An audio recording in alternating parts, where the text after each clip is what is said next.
महात्मा बुद्ध, जिन्हें सिद्धार्थ गौतम के नाम से भी जाना जाता है, बौद्ध धर्म के संस्थापक थे। उनका जन्म 563 बीसी में नेपाल के लुम्बिनी में हुआ था। उनके पिता का नाम शुद्धोदन था, जो शाक्य गणराज्य के राजा थे, और उनकी माता का नाम माया देवी था, जिनका निधन उनके जन्म के 7 दिन बाद हो गया था। इसके बाद उनका पालन पोषण उनकी मौसी महाप्रजापति गौतमी ने किया।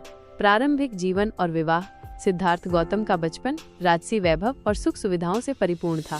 उनके पिता ने उन्हें दुनिया के दुखों से दूर रखने का हर संभव प्रयास किया। 16 वर्ष की आयु में उनका विवाह यशोधरा से हुआ और उनसे उन्हें राहुल नाम का एक पुत्र भी प्राप्त हुआ। गृह त्याग और ज्ञान की प्राप्ति। सिद्धार्थ का मन हमेशा से जीवन के रहस्यों और दुखों के मूल कारण को जानने के लिए व्याकुल रहता था। एक दिन उन्होंने 4 दृश्यों को देखा, जिन्होंने उनके जीवन की दिशा बदल दी। एक वृद्ध व्यक्ति, एक बीमार व्यक्ति, एक मृत व्यक्ति और एक सन्यासी। इन दृश्यों ने उन्हें जीवन की नश्वरता और दुखों की वास्तविकता का अनुभव कराया। 29 वर्ष की आयु में उन्होंने सत्य की खोज में अपने राजसी जीवन, पत्नी और पुत्र को त्याग दिया और गृह त्याग कर दिया, जिसे महाभिनिष्क्रमण कहा जाता है। उन्होंने कई वर्षों तक कठोर तपस्या की और विभिन्न गुरुओं से ज्ञान प्राप्त करने का प्रयास किया, लेकिन उन्हें कहीं भी पूर्ण संतोष नहीं मिला। अंततः उन्होंने बिहार के बोधगया में एक पीपल वृक्ष, बोधि वृक्ष के नीचे बैठकर कठोर ध्यान किया। 49 दिनों की तपस्या के बाद उन्हें ज्ञान बोधि की प्राप्ति हुई और वे बुद्ध कहलाए।